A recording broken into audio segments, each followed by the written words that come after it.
মামলায় এত সংখ্যক মানুষকে আসামি করা হয়েছে এবং পাইকারি যেভাবে মামলা করা হয়েছে, এই হত্যাকাণ্ডের সাথে কোনো সম্পর্ক নাই এরকম লোকজনেরও নাম সেখানে যোগ করা হয়েছে। অজ্ঞাতনামা বলে যোগ করে তাদের যেভাবে মামলাগুলো সাজানো হয়েছে তাতে তার গ্রহণযোগ্যতাই নষ্ট হচ্ছে। আসল অপরাধীরা তাতে বেশ ছাড়া পাচ্ছে।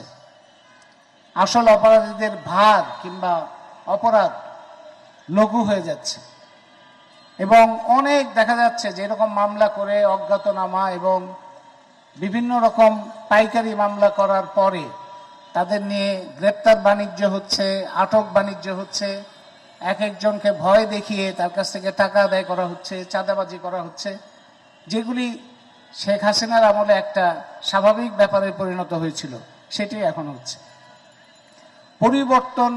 পরিবর্তনের জন্য, একটা বড় ধরনের পরিবর্তনের জন্য এই ছোট ছোট ছেলেরা যাদের সামনে পরীক্ষা, যারা স্কুলে পড়তো বা ইন্টারমিডিয়েটে পড়তো, তারা দৌড়ে বাড়ি থেকে বেরিয়েছে বাবা মার কথা না শুনে, শুধুমাত্র একটা আকাঙ্ক্ষা যে এই দেশের একটা পরিবর্তন হবে। তারা শহীদ হতে রাজি, শহীদ হতে সম্মত, শুধুমাত্র একটা কারণ।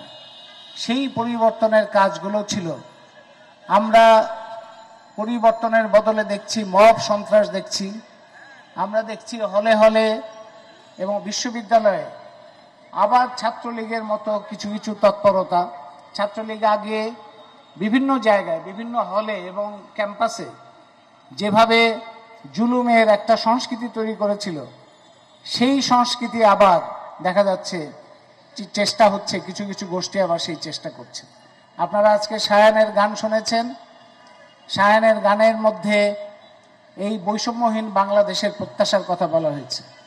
বলা হয়েছে যে কোনো মানুষ যেন তার ধর্মের পরিচয়ের কারণে, তার লিঙ্গীয় পরিচয়ের কারণে, তার জাতিগত পরিচয়ের কারণে, তার কোনো ধরনের আঞ্চলিক পরিচয়ের কারণে যেন অপমানের শিকার না হয়, কোনো রকম বৈষম্যের শিকার না হয়। সেই রকম একটা সুস্থ এবং গণতান্ত্রিক পরিবেশ তৈরি হবে। স্বৈরাচারী সরকারের পতন হয়েছে, সবার মধ্যে একটা ঐক্যবদ্ধ এবং সহিষ্ণু এবং পরস্পরের প্রতি সম্মানজনক একটা সম্পর্কের মধ্যে দিয়ে বিশ্ববিদ্যালয় এবং সমাজে পরিবর্তনের ধারা তৈরি হবে, সেটা তৈরি হয় নাই।